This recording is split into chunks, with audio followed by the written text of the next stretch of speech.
حکیم الامت مفتی احمد یار خان صاحب نعیمی رحمۃ اللہ علیہ نے تفسیر نعیمی میں لکھا ہے، جب اللہ تعالیٰ نے حضرت ابراہیم علیہ السلام کو بہت سارے اونٹ دیے، بہت ساری بکریاں دیں، بہت ساری گائیں دیں، اور ساتھ کہا واتخذ اللہ ابراہیم خلیلا، ہم نے ابراہیم کو دوست بنایا ہے، تو فرشتے کہنے لگے یا اللہ جسے اتنا کچھ دے اس نے دوست تو بننا ہی ہوتا ہے۔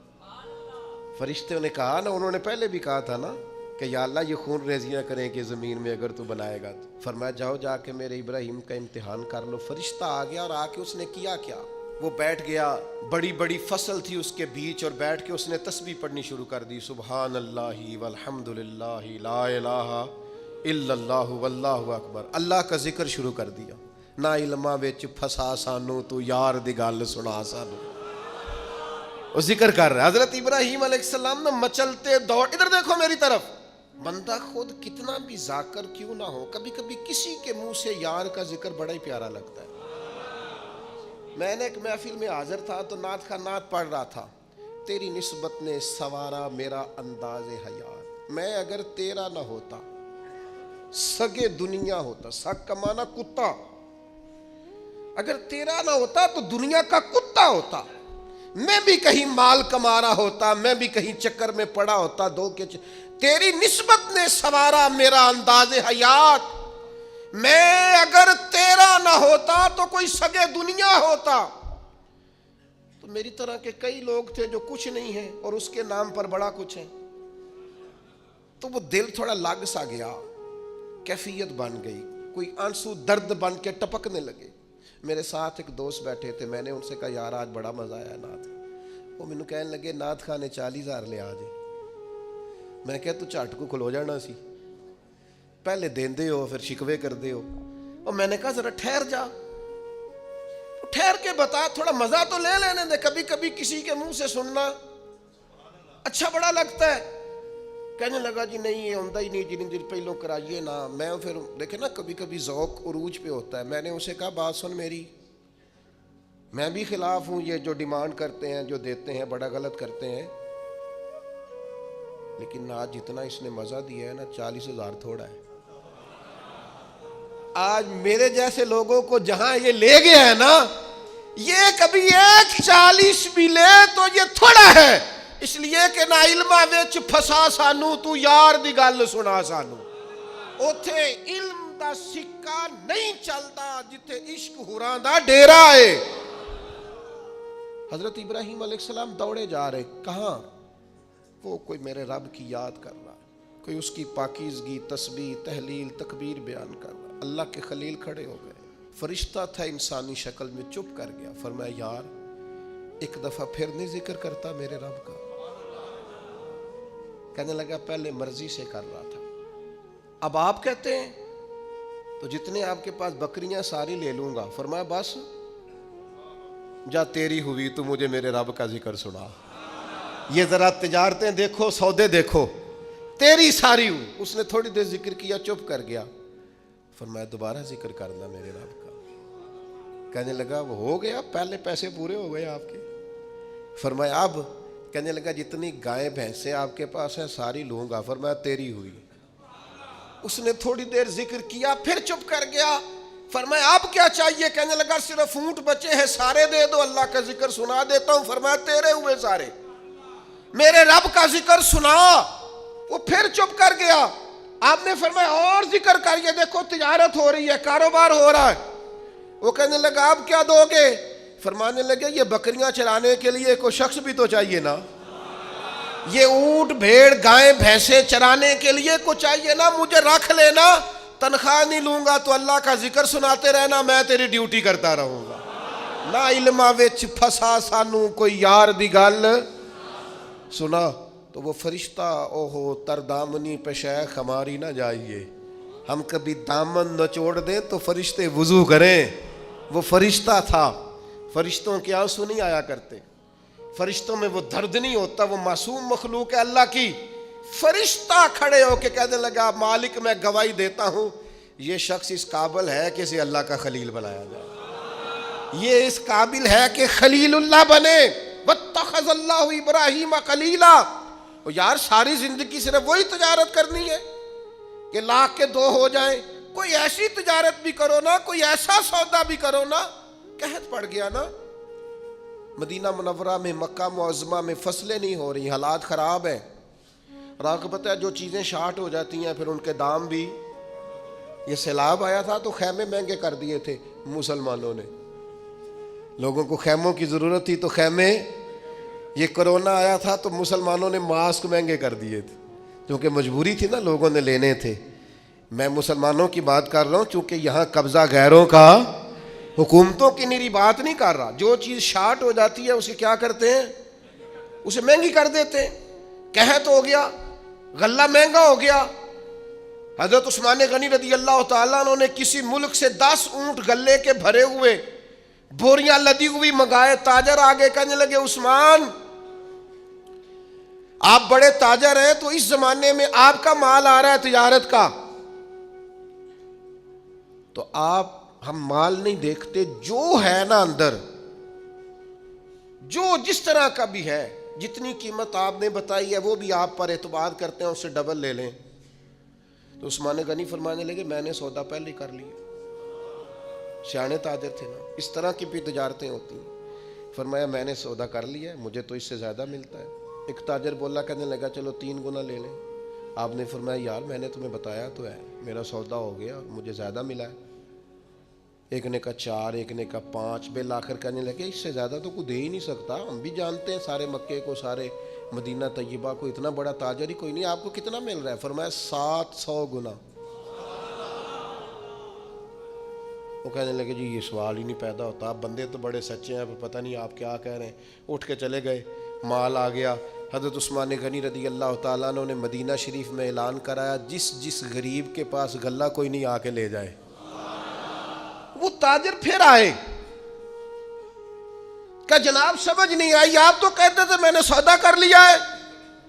عثمان غنی فرمانے لگے دنیا دار ہو نا وہیں اڑے ہو، میں نے واقعی سودا کیا ہے پر کیا اپنے رب کے ساتھ ہے. میرا مالک 700 گنا اجر دے گا، وعدہ ہے اس کا. اس کے بھوکے بندوں کو، غربا کو، مساکین کو، یتیموں اسیروں کو کھلاؤں گا تو 700 گنا. ساری تجارتیں بندوں سے نہیں ہوتی، کچھ تجارتیں رب سے بھی ہوتی ہیں.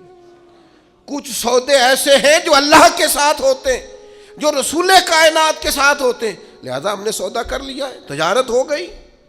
یہ بڑی قیمتی تجارت ہے. وہ تاجر کہنے لگے عثمان اللہ تمہارے ایمان میں اور مضبوطی پیدا فرمائے. کیا جب لوگ ریٹ بڑھا کے چیزیں بیچ سکتے ہیں آپ نے فری کر دی ہیں، فی سبیل اللہ کر دی. دوستو کچھ تجارتیں ایسی ہیں جو اللہ کے ساتھ بھی کرو، کچھ سودے ایسے ہیں جو قیامت کے لیے بھی بچا کے رکھو. کچھ چیزوں کا نہ آپ یقین کریں جہاں جس کا جو بھی تعلق ہے صرف دنیا کے لیے، صرف دنیا داری سیدھی کرتے ہیں. مرشد کے پاس ایک میں نے بات کرنی ہے اور وہ میرے دوست بڑے مجھ سے پیار کرتے ہیں اور میں بھی بڑا ہی پیار کرتا ہوں. مسجد میں بیٹھا ہوں اور باوضو ہوں اور دیانتداری سے کہہ رہا ہوں مجھے اپنے سنگیوں سے بڑا ہی پیار ہے. لوگ کہتے ہیں پیر جھوٹے ہیں، جعلی ہیں. میرا کہنا یہ ہے کہ مرید بھی بڑے جعلی ہیں. وہ پیر صاحب سے آ کے کہتے ہیں میری دنیا داری نہیں چل رہی، کوئی دعا کر دے. دنیا داری سے پیر کا کیا تعلق؟ یہ تو نے جا کے مشورہ کسی تاجر سے کر لینا تھا پیسے کیسے کمایا جاتا ہے. جعلی مریدی کرتے ہو، جس سے صرف اللہ رسول کے لیے رشتہ رکھنا چاہیے تھا اس سے دنیا داری کا رشتہ رکھتے ہو. اس سے وہ والا تعلق بناتے ہو جس سے تھوڑی دنیا چمکے، لوگوں کو پتہ چلے میرا تعلق ہے، میرا رابطہ ہے. حضرت سلطان باؤ رحمت اللہ علیہ رو کے کہنے لگے، کسی نے کہا تھا حضور بڑے مرید ہیں آپ کے، تو حضرت سلطان باؤ رو پڑے، فرمانے لگے رب دا طالب کوئی نہیں ملیا، اے جو ملے طالب زردہ ہو. یہ دنیا کے طالب ملے، دنیا کے. یہ یہاں بھی آتے ہیں نماز پڑھوں تو رزق میں برکت ہو جائے، نماز پڑھوں تو کاروبار چل جائے، اللہ اللہ کروں تو میرا فلانا کام ہو جائے، کوئی وظیفہ بتا دے مشکلیں حل ہو جائے. او یار وہ بھی تو وظیفہ پوچھنا جس سے اللہ راضی ہو جائے، وہ بھی تو وظیفہ پوچھنا جس سے حضور کی محبت نصیب. رب دا طالب کوئی نہ ملیا. جو ملیا طالب زردہ ہوں، سہ سہ نفل نمازاں پڑھیاں، ظالم نفس نہ مردہ ہوں، بانج فقیروں کسے نہ ماریا، اے ہوئی چور اندر دا ہوں۔ خدا کے بندو، کس طرح کا تعلق، کس طرح کا لینا دینا۔ میرے حضور قبلہ عالم رحمت اللہ تعالی علیہ فرمایا کرتے تھے، دوستو مجھے دنیا کا کام کوئی نہ بتانا، میں نے اپنے رب سے کہہ دیا ہے کہ ان کے دنیاوی مسئلے ویسے ہی حل رکھنا، انہیں مجھے کہنا ہی نہ پڑے، دنیا کے مسئلے نہ بتانا، مجھ سے اللہ رسول کی بات پوچھنا، کیونکہ میں چھوٹا سا طالب علم ہوں دین کا، میں تمہیں اللہ رسول کی بات بتانا چاہتا ہوں۔ کیا کریں؟ یہ والی تجارت کرو اللہ کے ساتھ، یہ والا رشتہ بناؤ۔ ایک خاص بات اور آپ سے کرنی ہے، ایک بہت بڑی تجارت، ذہنی تجارت بھی ہے، اللہ کی رحمت کی امید کبھی نہیں چھوڑنی۔ یہ انویسٹمنٹ کرنی ہے کہ کبھی، آپ کو پتہ ہے رحمت الہی کی امید رکھنا واجب ہے، یعنی یہ ظنی مسئلہ نہیں، یہ ضروریات دین کا مسئلہ ہے، اور یہ امید آخر تک نہیں ٹوٹنی چاہیے۔ ہر وقت رحمت کی امید رکھیں، ہر وقت کرم کی، یہ ذہن بنائیں، پھر دیکھیں اس پر نتیجے کتنے۔ امام قرطبی روایت لائے ہیں، فرماتے ہیں دو بندوں کو قیامت والے دن نہ حکم ہوگا چلو دوزخ میں، تمہارے اعمال ایسے ہیں جس پر فیصلہ جہنم کا ہے۔ دونوں بندے ہیں، ایک نے دوڑ لگا دی دوزخ کی طرف، دوڑتا جا رہا ہے تیزی سے، اور دوسرا نہ ایک قدم آگے رکھتا ہے پھر پلٹ کے پیچھے دیکھتا ہے، پھر ایک قدم آگے رکھتا ہے، فرشتے لے جا رہے ہیں، پھر پلٹ کے پیچھے دیکھتا ہے۔ دوزخ کا دروازہ آ گیا، رب کریم کی آواز رحمت آئی، انہیں واپس بلاؤ نا، دونوں کو واپس بلایا۔ سارا کچھ جاننے والا رب پوچھتا ہے، وہ جو دوڑ کے گیا تھا اسے پوچھتا ہے دوڑ کے کیوں گیا تو؟ وہ کہتا ہے مالک زندگی میں تیری مانی کوئی نہیں، سوچا چلو آج ہی مان لوں۔ اللہ کی رحمت کو جوش آیا، فرمایا اسے تو بھیجو نا جنت میں، چلو اس وقت اس صحیح اطاعت کا جذبہ تو بیدار ہوا نا۔ دوسرے سے پوچھا بھائی تو کیوں نہیں جا رہا تھا؟ وہ کہنے لگا مالک میری ساری زندگی امید رہی ہے کہ میرے رب نے معاف کر دینا، معافی مل جانی ہے، کرم ہو جانا ہے، فضل ہی ہونا ہے۔ یہ جو لوگ کہتے ہیں نا جی اوہو قدم آگے رکھتا ہوں میرا پیچھے جاتا ہے، تو بھئی اللہ کا فیصلہ اگر پیچھے جانا ہے تو اس پہ خوش ہو جا، تو خدا کی رحمت پر امید تو کر، جو اللہ فیصلہ کرے گا کرم والا ہوگا۔ وہ عرض کرنے لگا مالک فرشتے مجھے لے جاتے تھے پر میرے اندر سے آواز آتی تھی رب کریم ہے، آواز کرم آ جائے گی۔ مالک دوزخ کا دروازہ آ گیا پر میری امید ٹوٹی نہیں، میری قائم رہی، اور جب تیری آواز رحمت آئی نہ کہ آ جا، تو پھر میرے اندر سے وہ عقیدہ اور تگڑا ہوا، دیکھا نا بلا لیا نا تیرے رب نے، آ گئی نا رحمت کی آواز، بلا لیا نا۔ تو اللہ کریم نے فرمایا فرشتوں اس کے سارے گناہوں پر قلم پھیر دو، جو میری رحمت کی اتنی امید رکھے اسے دوزخ میں نہیں جنت میں داخل کیا جاتا ہے۔ یہ والا سودا ضرور کریں، ذہنی طور پر تھکاوٹ کا شکار نہ ہوں، کمزور نہ پڑیں، طاقتور ہوں، طاقتور۔ کچھ تجارتیں اللہ کے ساتھ بھی کریں، کچھ معاملات اپنے رب کے ساتھ بھی رکھیں، کچھ راز و نیاز اللہ رسول کے ساتھ بھی ہونے چاہیے۔ ان چیزوں کو اپنی زندگی میں ضرور پیدا کریں، یہ جو روحانی بے چینی ہے نا اسے ختم کریں گی، یہ جو ہماری ذہنی انتشار ہے اس کو یہ چیزیں ختم کریں۔ کچھ خاص راز صرف اللہ اور اس کے رسول کے ساتھ وابستہ کریں۔ اللہ تعالی ہمیں سمجھنے کی توفیق دے۔